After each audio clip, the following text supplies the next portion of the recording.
Football Factory. Football Factory. Mesdames, Messieurs, bonsoir. C'est un plaisir de vous retrouver sur votre chaîne TV dans cette émission sportive. On va parler essentiellement du football avec un zoom sur le football guinéen. Et pour cette nouvelle émission, nous allons vous parler de la deuxième édition du tournoi de l'Union des fédérations ouest-africaines qui se joue à Conakry depuis le 24 novembre dernier. Une deuxième édition qui regroupe 7 pays. Une émission dans laquelle nous allons revenir sur l'organisation. Le premier match disputé au stade général Lansana Conté, c'est à Nongo, mais aussi les couacs liés à cette organisation, des couacs qu'il faudra améliorer dans un proche futur ou encore lointain. Vous parlez de tout cela. Nous recevons le président du comité d'organisation. Il se nomme Général Mathurin Bangora. Bonsoir. Bonsoir Alassane. Bienvenue dans cette émission. Vous êtes également président de la Ligue guinéenne de football professionnel. Nous allons effleurer un peu sur le déroulement du championnat guinéen avec un début de saison qui a déjà commencé pour la Ligue 1, mais qui est suspendu en raison justement de ce tournoi UFOA. Mais avant de parler de ce championnat, dites-nous comment en est-on arrivé à l'organisation de cette deuxième édition à Conakry? Ce tournoi fait suite à l'élection de M. Antonio Soare, président de la Fédération guinéenne de football, à la tête de cette organisation sous-régionale. C'est à l'issue de l'élection qui a vu Antonio Soare à la tête de cette organisation que l'IFOA a décidé de donner l'organisation de cette compétition à la Guinée, pour que ce soit la Guinée qui abrite cette deuxième édition qui regroupe les moins de 20 ans. Donc c'est suite à ça que l'organisation a jugé utile, en faisant honneur au président Antonio Soare, qui a été élu président de l'IFOA, pour que la Guinée puisse abriter cette compétition. Une compétition qui a démarré le 24 novembre dernier, un match d'ouverture qui s'est joué au stade de Nongo. Vous êtes président du comité d'organisation de la compétition. Comment vous vous êtes préparé pour abriter cette fête de football? C'est au dernier moment qu'on a été appelé pour dire que la Guinée devrait abriter cette compétition. Et très rapidement, au niveau de la fédération, le président de l'IFOA, qui est le président de la Fédération guinéenne de football, M. Antonio Soare, est allé avec la fédération vers le ministère des Sports, qui est notre tutelle, avec lequel ministère nous avons eu à mettre des commissions en place. Le ministre Sanusi Bantamasso a jugé nécessaire très rapidement de mettre un comité en place pour que ce travail puisse se faire avant le début de cette compétition. Donc c'est là où la décision de mettre le comité a été prise. Et depuis ces jours, le comité a commencé à travailler pour se préparer parce que c'est une première. Depuis l'avènement d'Antonio Soare à la tête de la Fédération guinéenne de football, j'avoue que c'est une première que la Guinée puisse abriter une telle compétition. Et c'est là aussi nous nous sommes dit que c'était un prélude de la Coupe d'Afrique des Nations 2025. Si on donnait cette organisation à la Guinée d'organiser la compétition africaine, donc ça peut être en prélude de cette compétition, que les gens puissent s'organiser comme on l'a déjà fait, voire avec cette compétition qui regroupe 7 équipes, qui devrait regrouper en principe 9 équipes, mais compte tenu du fait que des autres équipes ont désisté, mais avec ces 7 équipes, c'est de voir comment la Guinée peut s'organiser. C'est pour cette raison que ce comité a été mis en place. Et très heureusement, ces résultats auxquels vous avez fait allusion tout de suite, c'est comme ça qu'on est parvenu à ces résultats. Ce sont au total 8 équipes qui étaient annoncées dans un premier temps. Il y a eu le tirage au sort dans un réceptif hôtelier ici à Conakry. 2 poules de 4 ont été constituées. Finalement, la Guinée-Bissau a signé forfait au dernier moment. Cela n'a pas impacté sur vos plans d'organisation? Non, ça n'a pas du tout impacté. Vous savez que la Guinée-Bissau, quelques jours avant l'organisation de cette compétition, la Guinée-Bissau a organisé les élections présidentielles dans son pays. Donc pour ces raisons, et la Guinée-Bissau ne pouvait pas être présente à cette compétition. Donc l'organisation qui a été mise en place, puisqu'on a été informé à temps, on a juste fait un décalage pour qu'il y ait une poule de 3 équipes. C'est pour cette raison que la poule à laquelle appartenait la Guinée-Bissau est restée à 3, c'est-à-dire la Gambie, le Libéria et le Mali. Donc nous avons pris la disposition et ça n'a pas impacté tant négativement dans l'organisation qui a été mise en place. Le match d'ouverture de cette compétition s'est joué au stade de Nongo, dénommé Stade Général Lansana Conté de Nongo. Vous étiez de la partie. Comment en est-on arrivé à l'utilisation de ce stade qui n'était jusqu'à présent pas encore inauguré? Les travaux de finition retardés, les travaux de construction ont démarré en 2017. Les Chinois ont rendu les clés en 2011, mais de 2011 à 2019, le stade n'a pas été utilisé dans le cadre des matchs de football. Il y a eu d'autres activités, remise de diplômes, tests pour des arbitres, concerts, autre chose. Comment en est-on arrivé à l'utilisation de ce stade et surtout faire jouer le match d'ouverture? D'abord, je vous remercie pour cette question, Alassane. Vous faites bien de le dire, ce stade a été construit il y a bientôt 10 ans. Il y a bientôt 10 ans. Mais très malheureusement, puisque contrairement à ce que les gens ont toujours raconté, il revenait à l'État parce que c'est l'État qui a construit le stade. C'est depuis au temps du feu général Lansana Conté, paix à son âme, c'est depuis son temps que le stade a été construit. Il revenait aux autorités de la Guinée de faire de sorte à ce que le stade soit opérationnel, chose qui a tardé. Donc l'état dans lequel se trouvait le stade en ce moment, on ne pouvait pas faire venir la CAF ou les instances du football international africain, mais aussi international, de venir voir le stade pour penser à son homologation. Donc il fallait faire des travaux. Et à ce que je sache, j'aurais appris que c'est Antonio Soiré qui avait signé le contrat avec le ministère des Sports pour la gérance de ce stade. Et c'est grâce à lui d'ailleurs si on a pu ouvrir ce stade. C'est grâce à lui parce que vous avez vu le stade, les installations qui ont été mises en place, les réflexions qui ont été faites. Parce que le stade qui a été construit, il est resté en l'état pendant combien de temps? Et si le stade n'a pas connu d'activité, les murs ont commencé à s'abîmer. Il y a eu des fissures quelque part. Des fissures un peu partout. Donc c'est le travail qu'il a fait. Moi je partais pour la première fois. C'est vrai, il faut le reconnaître.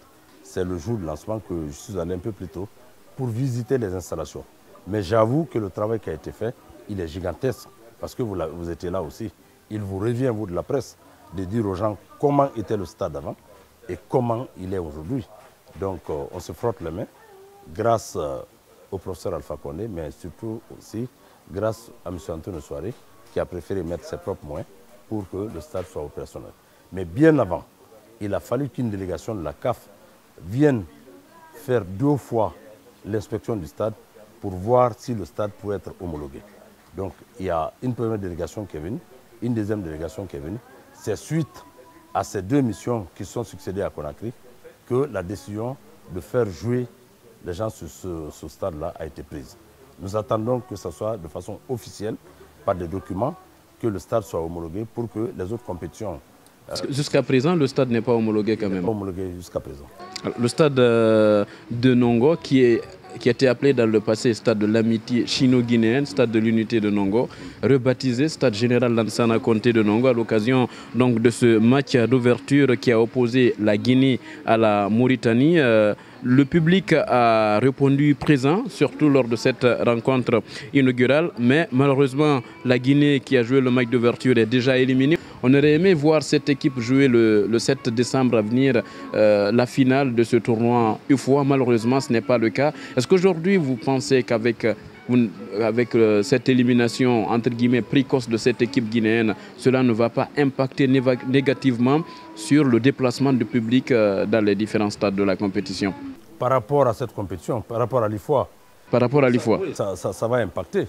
Parce que, vous l'avez dit tout de suite, Alassane, le match d'ouverture, le stade était archi-comble, vous le savez. Et un stade qui fait 50 000 places, il fallait voir le premier jour quand la Guinée jouait.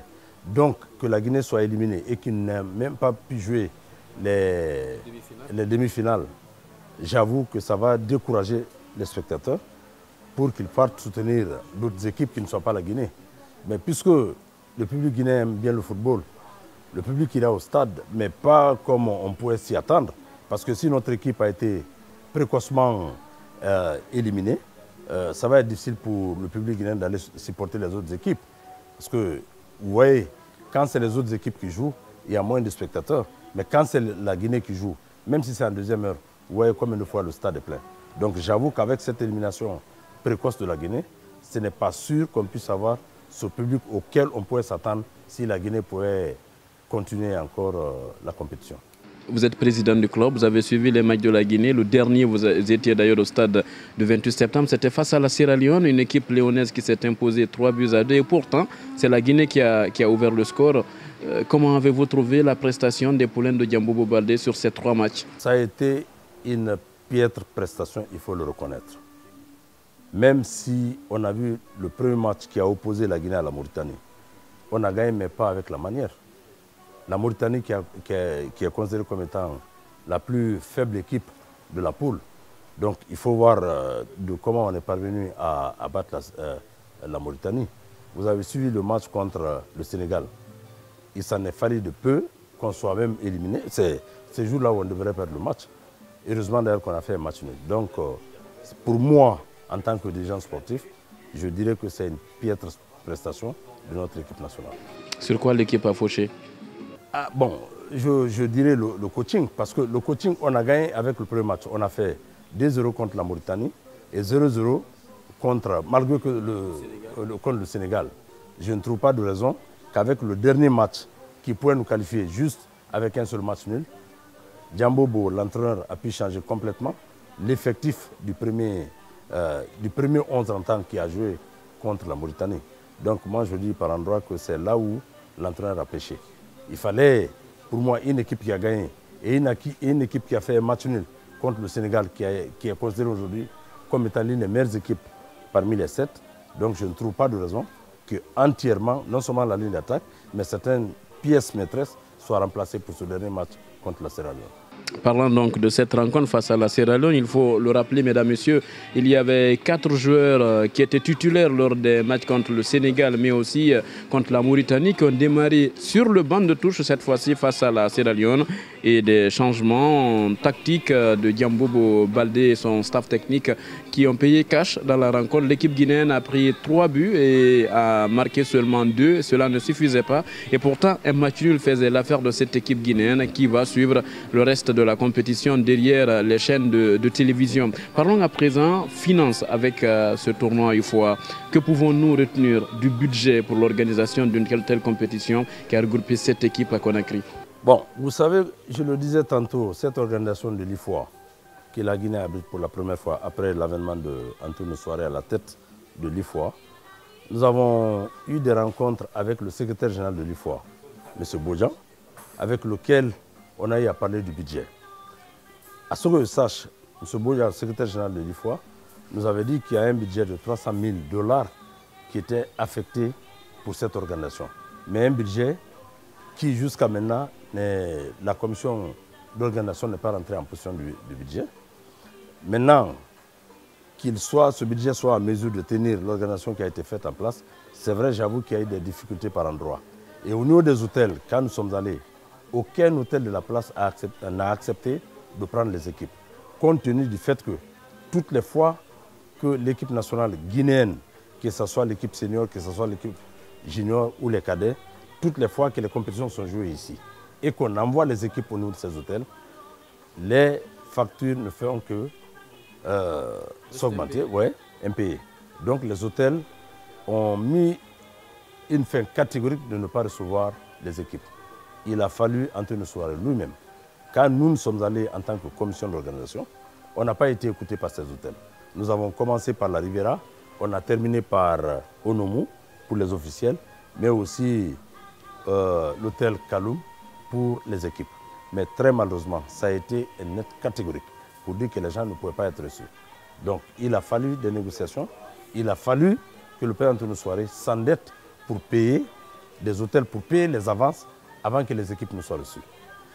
On s'est excusé par 2 fois de suite auprès de certaines équipes qui sont déplacées, notamment la Mauritanie, qui a été logée tardivement au-delà de 22 h, alors qu'ils attendaient à la réception.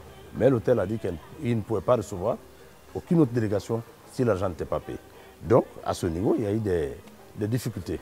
Le montant a été annoncé, mais jusqu'au moment où je vous parle, à quelques jours de la fin de la compétition, on n'a pas encore reçu un centime.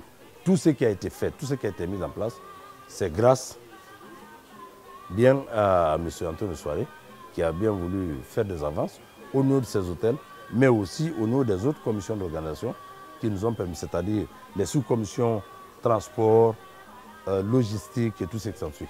C'est ce qui a été fait. Donc il a fallu l'appui d'Antonio Souaré pour que réellement des financements puissent être obtenus pour pouvoir organiser cette organisation. À part ce côté hôtel, il n'y a pas eu l'apport de sponsors Aucun sponsor.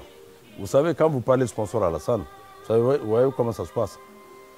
la Guinée fait exception à toutes les bonnes règles du monde. Je vous ai toujours dit, toutes les fois qu'on parle de la Guinée, on parle du sponsor. Le championnat a tardé de commencer à cause du fait qu'on n'a pas de sponsor qui puisse nous aider à avoir de l'argent. Donc, on se débrouille avec des simples relations, sans quoi c'était inaubaine pour les gens qu'ils puissent vraiment s'afficher, afficher vendre leur image. Mais très malheureusement, voilà comment ça se passait. Donc, on n'a eu aucun sponsor qui a pu nous apporter quelque chose. Il y a eu des démarches quand même qui ont été menées. Les démarches ont été menées, comme toujours d'ailleurs. Mais c'est des démarches qui sont restées vaines. D'accord. Parlant toujours du budget dans l'organisation, est-ce qu'on peut retenir autre chose lié à des couacs, disons, dans l'organisation? Par exemple, le jour du match d'ouverture, on a vu les officiels mauritaniens qui n'étaient pas du tout contents avec l'exécution de l'hymne national juste avant le coup de... Il n'y a pas eu à ce niveau, il n'y a pas eu de couac. C'est l'occasion pour moi de vous le préciser. Vous êtes journaliste sportif. Toutes les fois que les compétitions sont organisées, il revient, nous on a tenté de jouer l'hymne national. Les Mauritaniens eux-mêmes, ils sont levés pour dire que ce n'était pas leur hymne. Vous devrez savoir que la Mauritanie a changé leur hymne national. Il revenait à la délégation mauritanienne de venir non seulement avec les drapeaux, c'est ce qui est dit dans le texte. Ils devraient venir avec 2 drapeaux parce qu'on devrait jouer dans 2 stades différents, mais ils devraient aussi venir avec leur hymne national. Toutes les 2 délégations sont venues avec leur hymne national. Donc si la Mauritanie, qui a changé l'hymne national, en venant en Guinée, n'est pas venue avec l'hymne national, on ne pouvait rien. On ne pouvait que rester sans chanter l'hymne national. Parce que vous avez compris qu'on a tenté de chanter l'hymne national, l'ancien hymne national de la Mauritanie, mais eux-mêmes ils sont levés pour dire que ce n'est plus leur hymne national. Donc, juste après, avant la fin du match, je suis allé moi-même vers le président de cette délégation pour lui dire qu'on n'était pas content parce qu'ils devraient venir avec l'hymne national. C'est à eux de s'excuser, ils se sont excusés et ils ont pris la disposition le lendemain.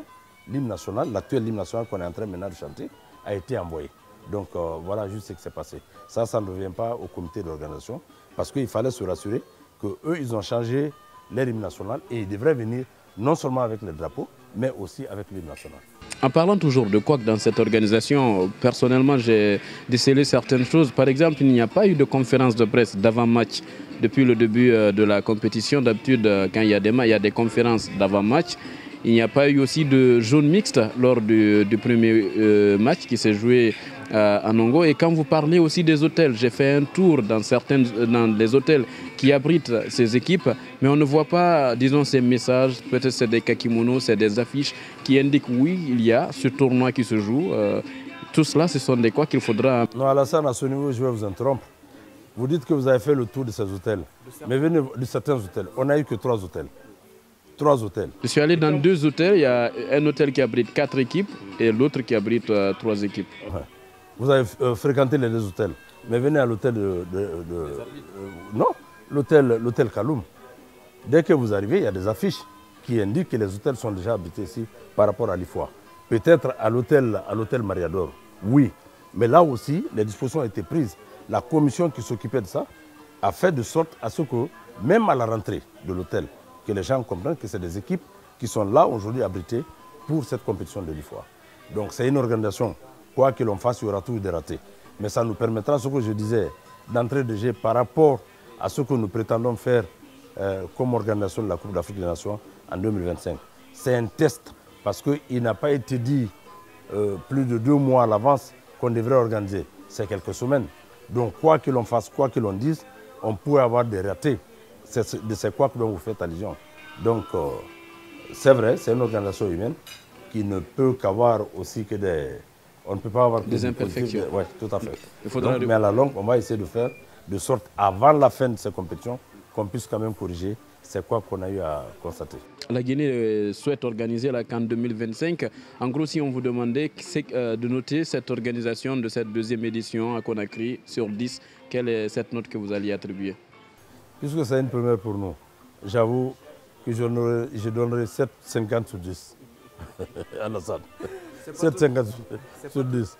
Ce n'est pas tous les jours que nous vous avons. Nous allons donc profiter pour parler du championnat guinéen de première division qui a déjà démarré. La Ligue 1 est d'ailleurs suspendue à cause de ce tournoi une fois. Et on peut avoir une idée de la date de la reprise. Le tournoi une fois va prendre fin le 7 décembre. Il s'était annoncé le 8 décembre, mais finalement, ça sera le 7. La finale et la 3e place vont se jouer au stade Général Lansana Conté de Nongo. Le Oroya va jouer ici le 8, un match de Coupe de la CAF. La reprise du championnat de Ligue 1, on peut l'attendre quand? Juste le week-end qui va suivre. Bon, nous attendons d'être en contact avec la commission d'organisation.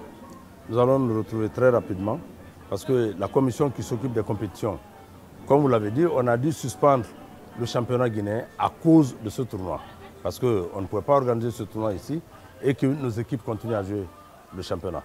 Non seulement nous avons des joueurs qui jouent dans ce tournoi, mais aussi compte tenu du fait qu'on n'a pas tellement de stades, on ne peut pas se permettre.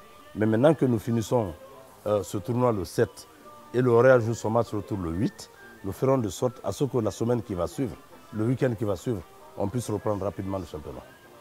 Qu'en est-il de la Ligue 2? La Ligue 2, oui. C'est un problème de sponsoring, comme vous l'avez déjà dit. Nous attendons de trouver les moyens. On a tenté, on a démarché auprès des structures qui ont promis sponsoriser notre championnat. Mais très malheureusement, on est allé avec les fonds propres qu'on avait l'année passée, le reliquat qu'on avait l'année passée, qui nous a permis aujourd'hui de commencer le championnat, parce qu'on n'allait pas continuer à attendre. Donc nous nous sommes dit qu'il fallait trouver d'autres moyens, qu'on est en train maintenant de chercher. Nous sommes sûrs et certains que d'ici le début, la reprise du championnat, les moyens vont être trouvés pour qu'on puisse programmer aussi le championnat de Ligue 2. Voilà, mesdames, messieurs, comment nous allons nous quitter au compte de cette nouvelle émission avec cette interview que nous a accordé le général Mathurin Bangora. Avec lui, nous sommes revenus sur les moments forts de l'organisation, la 2e édition du tournoi UFOA à Conakry depuis le 24 novembre dernier jusqu'au 7 décembre 2019, la finale au stade général Lansana Conté de Nongo. Merci général, on espère vous retrouver très prochainement. On espère surtout qu'on va vous parler prochainement du CIK, un club de CIK qui fait un très bon début de saison. C'est le titre qui est visé? Depuis que j'ai pris le club, on a toujours visé le titre. Mais malheureusement, avec la contre-performance de notre équipe, on s'est toujours battu pour un maintien.